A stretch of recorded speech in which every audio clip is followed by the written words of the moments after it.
Hello there, everybody, and welcome to the final part of Pokemon Platinum.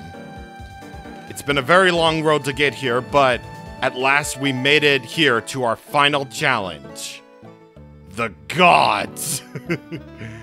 Really does remind me of that Nintendo bit in the parody video where, like, Lucas and Don are just like, okay, we got all these Pokemon that represent everything. Who do we go for next? We go for God! Oh, wait, we got that one too. Okay. Alright, so I chose to save this for last for a very good reason because it's an RPG. Of course we're gonna go after gods. Like, what other video game can you say can you go after God? Well, except every video game ever, but that's besides the point. The point is, we need to talk to Cynthia's grandmother first. Well, hello, you look good. I did some research of my own since that spot of trouble last time. Mount Coronet's acting up had me very concerned too. Well, this is what I found in the shrine. It's a book, and it's quite old. Let me read it for you. The bearer of the shining adamant orb summons Dialga to the spear pillar. The guardian Pokemon of time will answer the call. The bearer of the shining lustrous orb summons Palkia to the spear pillar. The Pokemon that binds the spatial dimensions will answer the call. It seems the people of long ago met both Dialga and Palkia, the Pokemon of time and space. God, how many times am I gonna say the Pokemon of time and space? It's like we get the message. It's like we get the message when Cyrus said it, but now it's even more evil. Now we know extra Now we know extra much that this is very important. So now examine the cave painting and... Oh, hey, baby, how's it going? This cave painting, it's always been described this way. The light in the center represents either Dialga or Palkia appearing at the spear pillar. The three lights around it were thought to be Uxie, Azelf, and Mesprit. May I continue? Yeah, baby, go on. But then, I realized that there may be another way of interpreting this. Could this triangle of lights actually represent a different trio? Could they be Dialga, Palkia, and Giratina instead? And the large light at their center, does it represent something else? Could it be what created this world of ours? May I continue for a bit longer? Yeah, sure. Thank you for listening to my theory. Do you know of the ancient plates they find all over Sinnoh? One of them had this engraved on it. Two beings of time and space set free from the original one. I think this quote too points to the presence of another Pokemon. A Pokemon even more powerful than Dialga or Palkia. Does that sound plausible to you? I'm not quite sure how Giratina fits into the scheme of things, but it's said that in the distortion world, neither time nor space were stable. I think that tells us something about Giratina, the only Pokemon there. It must have been as powerful as Dialga and Palkia, the rulers of times and spaces. In some way, though, Giratina has to have a power opposite of theirs. I'm sorry this is so long. May I say one last bit? Yeah, go on! A long time ago, I wonder what sort of person painted this. Dialga's Roar of Time, Palkia's Spatial Rend. To the people back then, those Pokemon really must have appeared to rule over time and space. Seeing them must have shaken their people to their very core. This painting represents those feelings of awe, wonder, and everything else. It passed that memory to countless people, eventually becoming a myth. That's what I believe as a researcher of myths. I think I let myself get carried away and talk for far too long. I'm sorry and thank you. Let's meet again. Yeah, maybe in another lifetime. I will definitely meet you again. But now we gotta climb Mount Coronet to the spear pillar again. And unfortunately though, because you need so many HMs in order to even access spear pillar, we're gonna have to leave one Pokemon behind, and that's gonna have to be Borette, though. Borette has been such an invaluable member of this team. Like, she has done very excellent work and just KOing Pokemon, just sweeping everything. Oh, so good. But I think it's about time that we take a look at our Pokemon here, because, oh my god, this has been a journey and a half. Like, this is insane that I caught this many Pokemon. I didn't think I was able to actually get so many of these, but I did because I just wanted to catch some Pokemon if I could. Every single one of these Pokemon did help out, even if it was just a little bit. Even if it's just for, like, Pokedex completion or whatever. These Pokemon have been, yeah, it's like I said a million times, they've been helpful in showing off everything, including that one, you know, Haunter that was really jerkish and everything. And even these Pokemon that I've caught that were duplicates of another, it definitely helped me decide which Pokemon to take for the team. And even though they're going to be staying in the box for the rest of their lives, they are definitely never will be forgotten, ever. Well, except by Nintendo, who's clearly going to forget everything else because online services for the 3DS and Wii U are shutting down, so boo.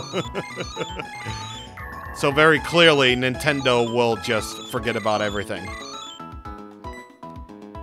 But yeah, no, those unknown helping out everything, like, all of these Pokemon really saved me. Like, some of these Pokemon really did save my butt. Like Silvor right here. You are truly the unsung hero of the story. Truly. Truly the unsung hero. And all of these Pokemon, they really did help me out, too. For showing off things, for getting me items that I never would have thought possible.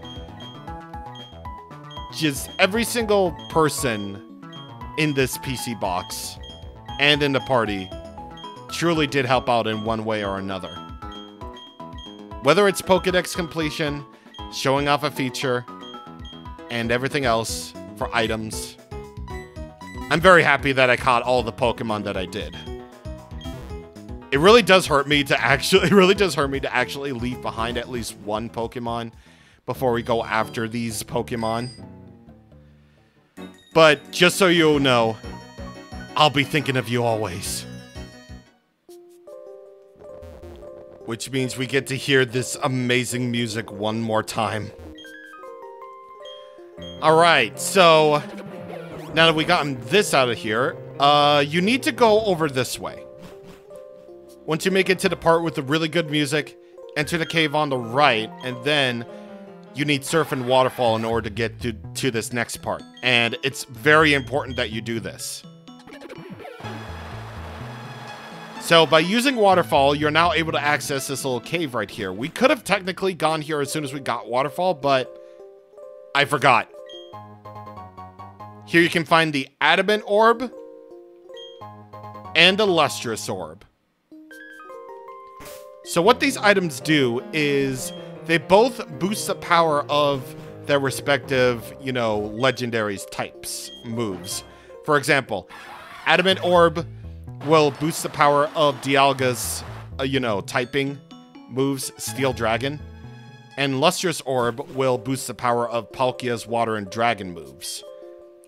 So basically they get a stab up even further. But once we get into them, we're gonna see how good they really are with those items.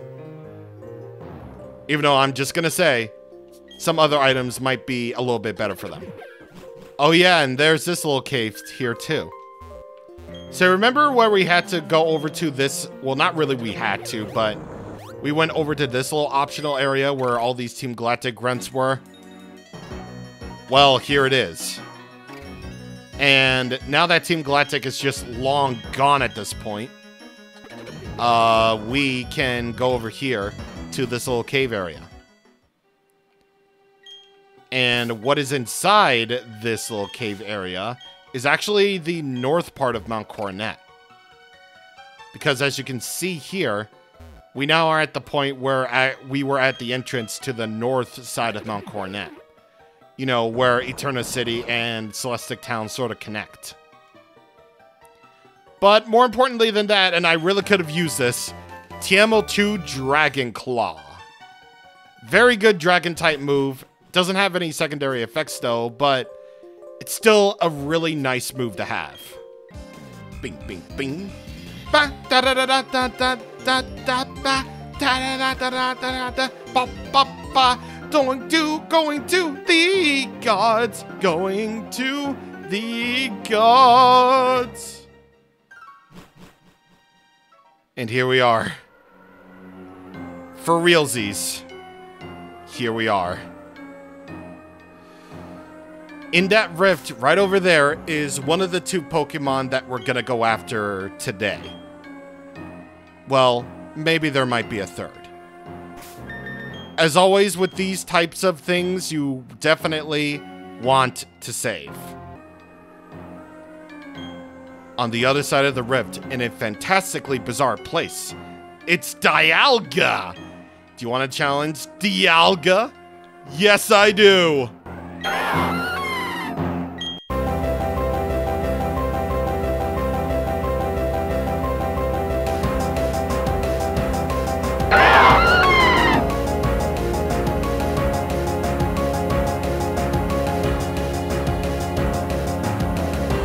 The guardian of time itself is Dialga. And it's a very good Pokemon. Steel Dragon type is one of the best type pairings ever because it just resists so many things and it's only weak to fighting and ground. And that's not even the best part. The best part is that it can really be, you know, as offensive or defensive as you want it to be. Like, if you wanted to be a defensive tank, it can do that. If you wanted to be an offensive Pokemon, you can do that too. Dialga just has so many options for offense and defense. It's like, actually kind of scary. Its signature move is Roar of Time. It's 150 power, 90 accuracy. It's basically a dragon type Hyper Beam. So, it's good. It's good. Actually, it's really great. What am I talking about? Yeah, it's just really good. It can really just do anything that you could put your mind to it, honestly. Oddly enough, it has more special attack than anything, so it can definitely benefit from learning moves like Thunderbolt and Flamethrower and everything. However, that's not all. You have the Adamant Orb at this point, so now you can boost the power of Steel and Dragon type moves that it has. So that Roar of Time can do even more damage, and if you somehow still have Flash Cannon, yeah, use it. Really though, Adamant Orb may not be the best item for Dialga, even though it is really good, and it's the signature item. Just use a Life Orb, actually, or Expert Belt. It works out pretty well for him. Honestly, you can really do no wrong with Dialga. It's just a great Pokemon in general, and befitting for such a guardian and god of time. Here he is, Dialga. Level 70, Steel Dragon type, pressure for its ability, and it's compacted with the moves Slash, Earth Power, Heal Block, and its signature move, Roar of Time. Like I said, Dialga is just a really awesome Pokemon in general. So, I'm gonna be unfair and possibly catch it in a quick ball because I really... No. No. We're not doing that. We're not doing that to him. No. This guy deserves a lot more respect than that. So, we are just gonna surf. Yeah, Dialga definitely just deserves a lot more respect than that. Because believe it or not, this is actually my second take of this video, and I really think it was kind of unfair for me to actually catch Dialga in a quick ball that I legitimately did. Because it's actually not my fault. Like, both Dialga and Palkia have a catch rate of 30. Like, they're higher than most legendaries.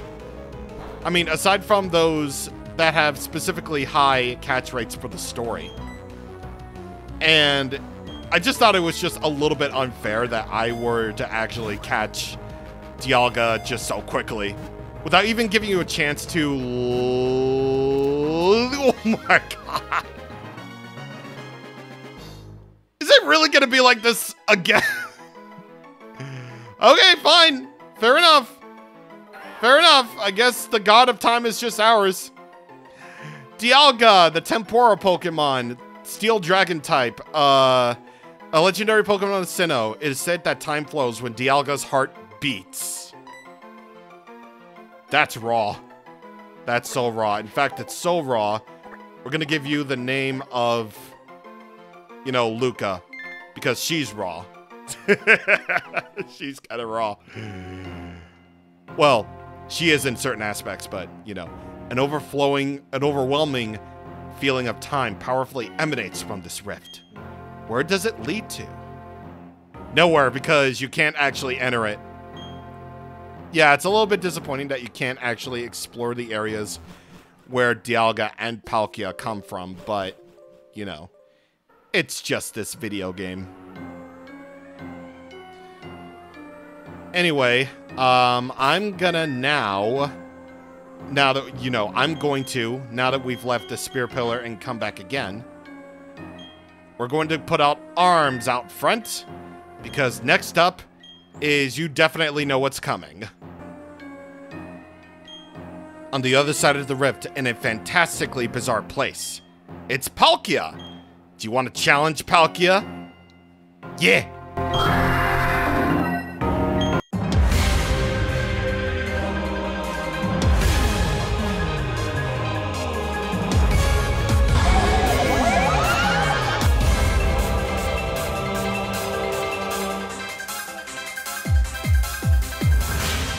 On the opposite side of the spectrum of time and space is Palkia. Water Dragon type is an excellent type for it because Palkia only is weak to Dragon. Good start so far, very good start. And right out of the gate, it comes with Spatial Rend. 100 power, 95 accurate, 5 PP of course. And unlike with Roar of Time, it can be used as much as you like because this move has a high critical hit ratio. So combine that with Scope Lens and you can get critical hits often. It's a very good start. There's plenty of things that you can actually do with Palkia because it basically has the same attack stat distribution as Dialga. Want to make it a special attacker or a physical attacker? It can very much do that. And even better yet, it actually benefits from Rain Dance too, because in rain, water type moves are boosted, and combined with the stab and the Lustrous Orb giving it even more boost to its water moves, along with its dragon moves, you got yourself a very dangerous Pokemon on your hands. Although, you can actually just go with Expert Belt or Life Orb, like I said. And, yeah, it's just really good. Like, Palkia can actually be considered even better than Dialga because its signature move is just so good. Spatial Rend is beyond dangerous if it gets a hit on it. So, it's incredible. Like, Palkia is just one of those Pokemon that can't do any wrong and very befitting for the god of space. Yeah, Palkia, baby. It's the Palkia, baby. Level 70, Water Dragon type pressure for its ability, and it has basically the same moves as Dialga did, except it has Spatial Rend rather than Roar of Time. So slash Earth Power and Heal Block. Like I said, Palkia is a particularly dangerous Pokemon if you allow it, and it's just that good. But, you know what's even cooler? Even cooler is that I think that Xbox really sends me a message right now. Really? Okay. Oh my god. Okay. Cool. Cool. I can stand up to Spatial Rend a little bit. There it is. There's Spatial Rend. It has a high critical hit ratio, so if... Oh, no, that's a crit. It's not a crit. Oh. Okay. Yeah, that's definitely something. That's definitely something. Anyway, what I was about to say, it was really cool about Palkia is its anime cry is just so awesome. It's like It's like it's like a monster that you would see out of Godzilla, and it's just like, oh my god. Listen to it if you have to, whenever you get the chance. It's really good. And you wanna know what's also really good? This music is so good. Listen to it.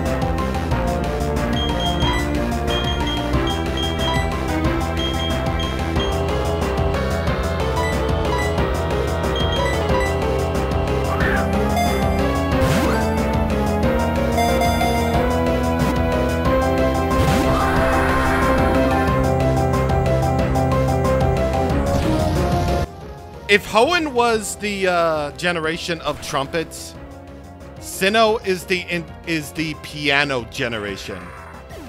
The use of piano is just so good in this game, and this battle theme really demonstrates that so well. It's just an incredible use of piano that you wouldn't even see anywhere else in the Pokemon series at all. Yeah, and it's for a battle theme. It really makes it feel like, yes! It really makes it feel like you're really fighting gods. And it fits very well for Dialga and Palkia, too. But I also chose to include the origin Dialga and Palkia theme from Legends Arceus in Palkia's battle because I wanted to be different. So, yeah, the music is just really good, and Dialga and Palkia have such great designs. Ugh. Palkia, spatial Pokemon, water dragon type, a legendary Pokemon of Sinnoh. It is said that space becomes more stable with Palkia's every breath. Yes, sir, indeed. Which, I think I'm gonna go Surge. Surge.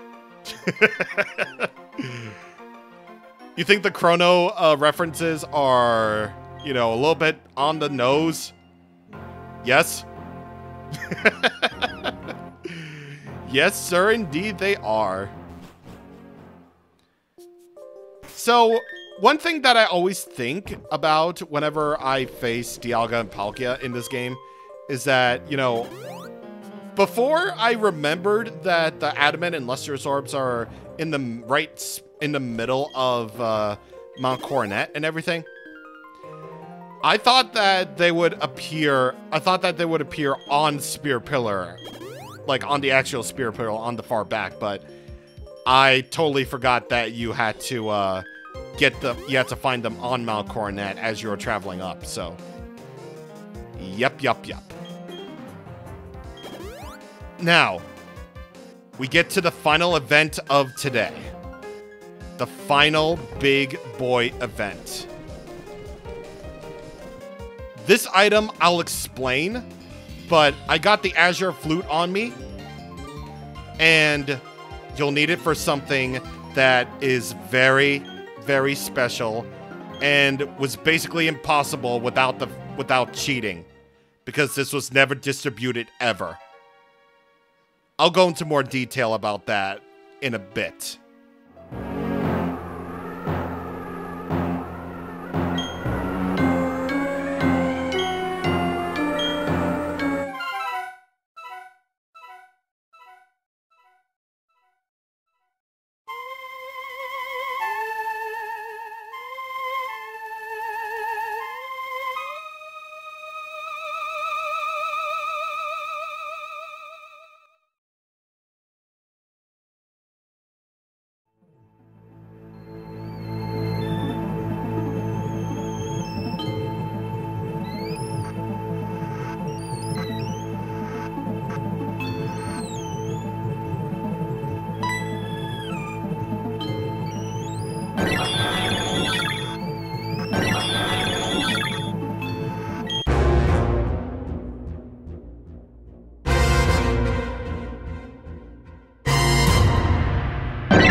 Lo and behold, it's the creator, the alpha Pokemon, the god, Arceus. It has 120 base stats across the board, and it can learn almost every TM. It doesn't even matter what its level up moves can do. Like, you can make Arceus into whatever you want. Do you want it to be a attacker? You got it. A defender? You got it. Support Pokemon? Yeah, it can do that too.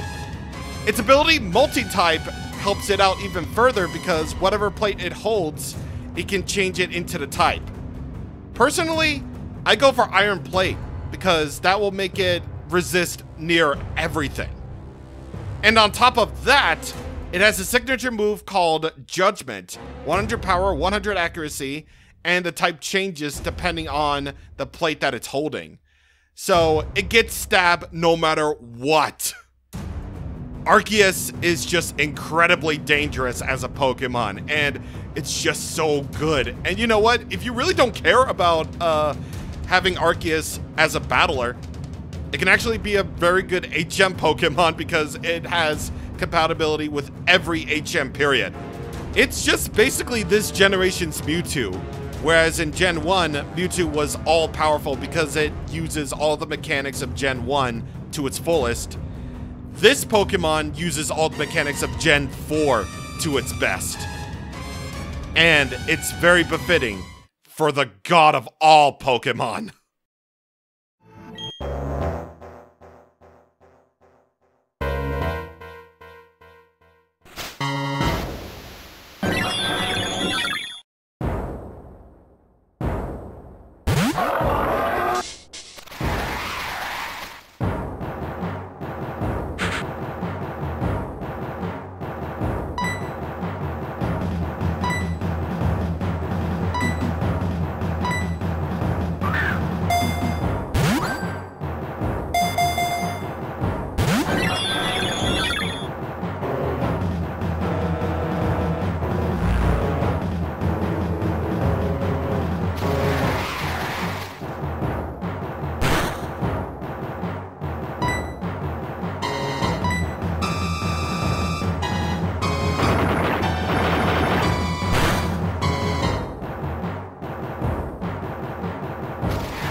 Definitely not as easy as you think it is, isn't it? Like I said, Arceus is just incredible. Absolutely incredible. And I wanted you to hear that music because it fits him. It fits Arceus to a T. It is God after all. Arceus is level 80. As it is right now, it's normal type. Multi-type for the ability. And it's got Hyper Beam, Recover, Future Sight, and Refresh right out of the box. Unlike Dialga and Palkia, this has the standard catch rate of 3, so it's going to be even harder than usual to even get this Pokemon. Of course, as I say it, the Pokeball shakes, but that's fine. Okay, so I already talked about how awesome Arceus is as a Pokemon. Like, its design is so cool, and in battle, it's just incredible because of its near universal compatibility with TMs. But what I wanted to talk about was the fact that this particular event, Arceus, was never, ever distributed, ever. The only way you can possibly see Arceus as it is in Diamond, Pearl, Platinum, it's level 80 in Platinum, but I believe level 70 in Diamond and Pearl, is... well, yeah, you can only get it through cheating. Because this event was never, ever distributed. Or more specifically, the Azure Flute. The Azure Flute item was never, ever distributed worldwide. Even in Japan, it was never distributed. It was planned, but throughout the lifespan of Generation 4, it was never, ever distributed. So... Yeah, Pokejaps were one thing, but entire event Pokemon, too? And especially God? Really? Like, man. It's just wild how the event in its original form was never ever shown, and you could only get it through cheating. It still exists in the code, by the way. I know I keep saying the same thing over and over again, but I have to emphasize the point. And, well, here's the one thing that's actually really cool about nowadays. If you have a 100% save file in Pokemon Legends Arceus, and if you have Brilliant Diamond or Shining Pearl, then you can finally get Arceus legally for the first time ever. And you know what? As much as I don't like Diamond and Brilliant Diamond BDSP as remakes, the fact that they were able to make Arceus legal is badass. And given the fact that the DS sounds are also in the game that makes everything sound like it was on the DS, you can finally hear the Arceus theme as it originally intended legally for the very first time. So, it's an uphill battle to get to Arceus in the remakes. But, it's possible. So, yeah, it's just great. It's just great that Arceus is now fully available legally for the first time ever. But in its original form, yeah, no, it's impossible. And yeah, can Arceus just use Recover already? Thank you. Yeah, that's actually what made me worried about it a little bit, is because, well, Arceus does have Recover, so I feel safe with using Sandstream and everything, but I was kind of worried that Arceus might fall into, well, red HP or possibly get KO'd, so yeah, no, that just wasn't happening. Oh yeah, and because of this event, you finally know the mystery of the whole theme about da-na, da-na-na-na, do-do-do-do-do-do. Yeah, those 5 notes that you keep hearing in the intro of Pokemon Platinum, Diamond, Pearl, and the remakes. Yeah, that's the Azure Flute. And that's the only time in the actual game where you actually get to hear it. And it's locked behind an event that was never officially released to the public. Yes, indeed. Good. Good stuff. I guess one final thing I can say about Arceus is that in its own movie, like, I feel like Arceus sounds a little bit weird. Like, it's like, oh, Damos, you want to save this land. Like, I talked about it with a friend of mine on stream, and like, in her stream, and it's just like, it's just so weird that Arceus would sound like sort of an old man but benevolent being at the same time. You expect it to have like a really cool, like, God type voice or something like that, but no, it just sounds like this. It's like, oh, trainer, you want to do. It's like, you want to do this. Oh my god. Okay. So I think I said everything that I did want to say about Arceus. Arceus is just God. And that's about it. So, as usual, I'll see you for when I eventually catch it. That Hyper Beam is coming out of your leg. I guess it can come out of anywhere. It is God, after all.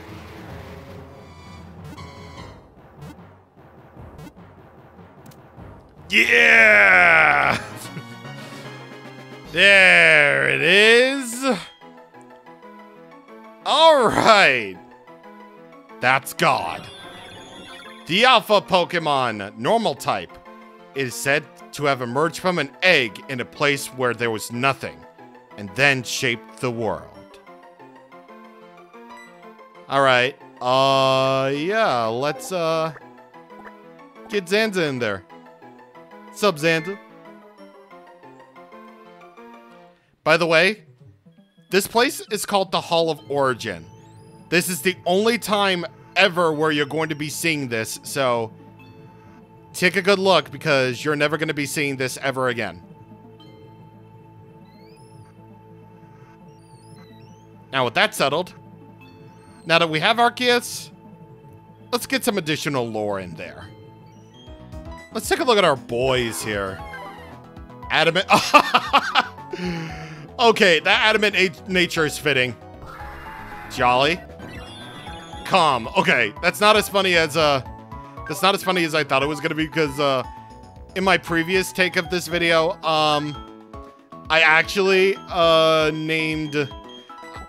had a naughty nature on that Arceus, so it was really funny that the god of all Pokemon was naughty nature very clearly, so yeah.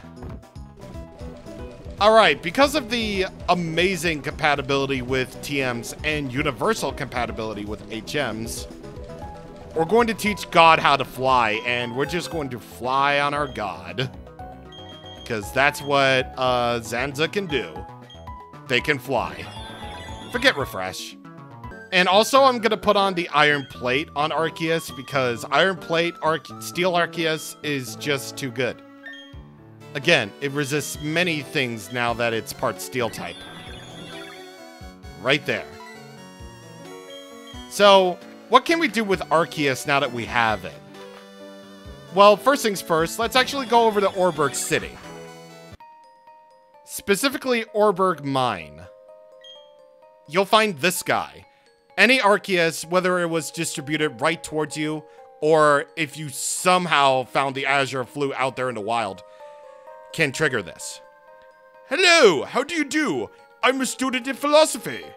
If I had to explain very simply, I study how people came to be. That could explain why I happen to be in Sinnoh. In Sinnoh, there is a myth about how the world came into existence. Investigating that myth may give me insight on the emergence of people. I found something very interesting soon after our arrival. You may have it if you like. The Flame Plate. The power of defeated giants infuses this plate. You can use the Flame Plate to either boost the power of Fire-type moves or to change Arceus into Fire-type. I am told that the plate was created at the same time as Sinnoh. The plate I found bears this inscription. The rightful bearer of a plate draws from the plate it holds. The rightful bearer, I think, may point to the shaper of this world. Oh, by the way, I'm only interested in the words and thoughts left behind. Physical artifacts like the plate don't interest me once I've read them. I hope we can meet again one day somewhere. Let's follow him. Hey, Lucian, buddy. You'll find him next at the Canalave Library. Well, hello, we meet again. After we parted, I went from Orberg to Hotholm, Celestic, and then Eterna. Yes, the town and city surrounding the foot of Mount Coronet. Why my fascination with Mount Coronet, you may ask? Well, Mount Coronet happens to be called the origin of Sinnoh. I learned many things on my journey. Would you like to hear them? Yes, please. The way I see it, our world began when the spirit within people was born. When that spirit came to be, there followed awareness about the world. Within that newborn spirit, time and space were intertwined as one. People in Pokemon 2 were but the same presence. As I understand it, people in Pokemon shared the spirit and awareness. They should have understood and accepted each other then. Because they shared the same spirit, Pokemon and people intermingled. People took the place of Pokemon, and the opposite also held true. The interpretation that could give us an idea of how our world came to be. A Pokemon that is said to have shaped this world. Could that Pokemon be the physical form of the original spirit? That spirit came to be, and from it, time and space were born. That points to the legendary Pokemon Dialga, the Pokemon of time, and Palkia, the Pokemon of space. They lead back to Arceus, the Pokemon that made them arise. Isn't this interesting? Would you like to hear more? Oh, there were also plates, weren't there? One plate read, 3 beings were born to bind time and space. Those 3 beings I read to mean the 3 Pokemon of the lakes. It's about Yuxi, Mesprep, and Azelf, yeah. The myth describes how they gave spirit to the world, shaping it. But it all starts with Arceus, the first. It is known as the original one. Oh, by the way, I wrote down the words engraved on those plates. Sorry, I bumped my mic right there for a second. I summarized them in a book and donated it to this library. It is in that bookshelf. I'd be pleased if you read it. I have to say, I'm glad I came out to Sinnoh. I suppose I better be off in search of new myths and faraway lands. It would be nice if our paths were to cross again. If you want to read all the descriptions of the plates, they're all here in this book. The original one breathed alone before the universe came. When the universe was created, its shards became this plate. The power of defeated giants infuses this plate. Two beings of time and space set free from the original one. Three beings were born to bind time and space. Two make matter, and three make spirit, shaping the world. The powers of plates are shared among Pokémon. The rightful bearer of a plate draws from the plate it holds. And that's all you need to know about the history of Sinnoh and the lore and how this entire universe came to be. Never in such a Pokemon game do we actually find out about the creation of the world and stuff, and I feel like Xenoblade really spoiled me on this fact, you know? Like, I love learning about, like, the worlds of these RPGs that I play, and Pokemon Platinum sits among those games. And I'm so glad we made this the final step in the journey rather than, you know, just beating Cynthia's butt all over again. Even though we could do that, I feel like it would be unnecessary. But I feel like now, we should just come home to Mother and rest after a long journey. Hey Mom, we met God. Can I crash into the thing? Thanks. I suppose at the end of all this, I got 87 Pokemon out of 483, which doesn't really surprise me at all. And there's one last thing that I should probably mention to you. Take a look at the weight check. Yeah, if you have the heaviest Pokemon in existence, aka Groudon, then you can make your character just go zoom, just go wee. Yeah, I think, for example, like, Dialga might actually fit. Look. That's pretty funny. And as for the final playtime in all this is 72 hours and 5 minutes. Of course, I emulated this, so the playtime might actually be a little bit, shorter than that, mainly because I sped up a lot of things, including stuff that I did off screen, like grinding and getting to places and training up my Pokemon via daycare and whatever else and blah blah blah. So yeah, that's all she wrote. And now for the final word and the final hearsay. We can finally rest on a grateful universe. Let's head back to our room and finally just collapse after all this time.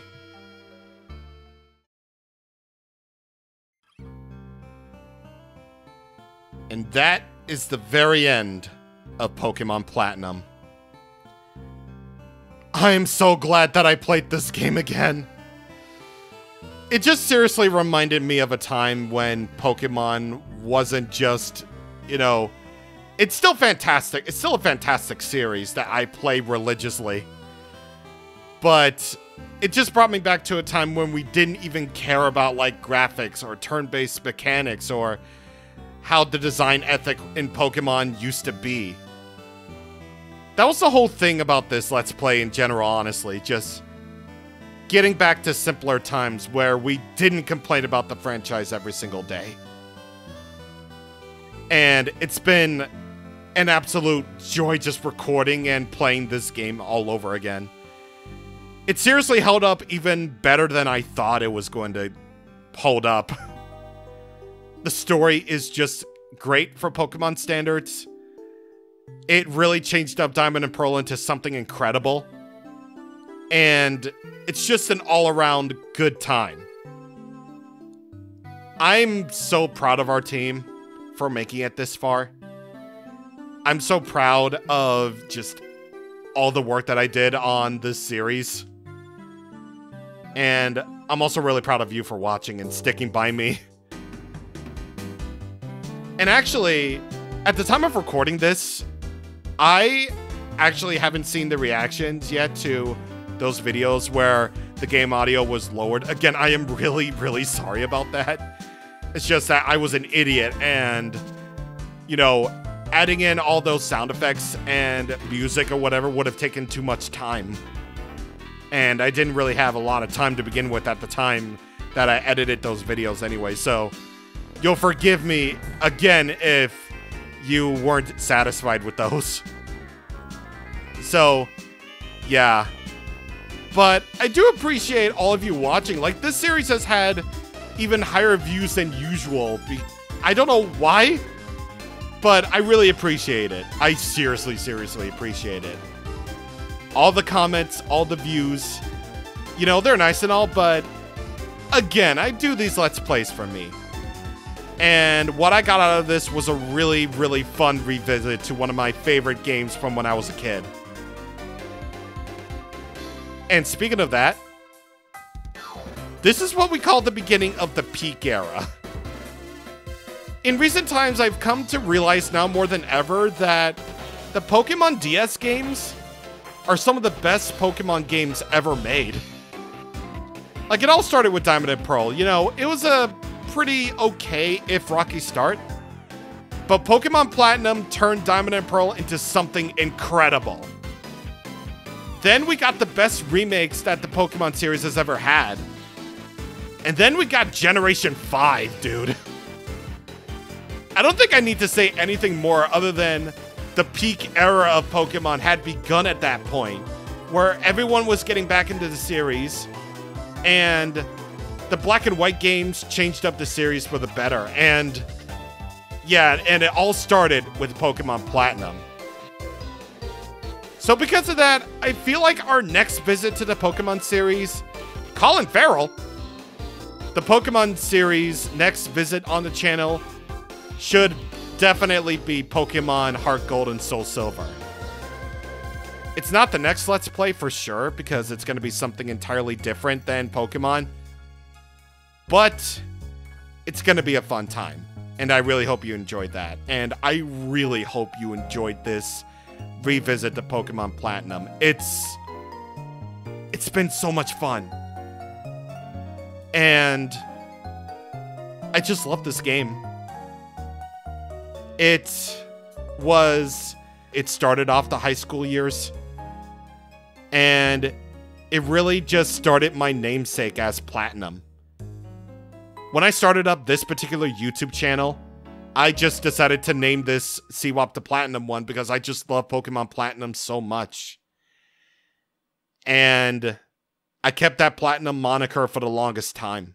There was basically no other reason other than that. So, yeah. I just love Pokemon Platinum. I just really recommend it. Hi, Mouse. So anyway, that will about do it. I will see you guys next time for another Let's Play. See you guys later.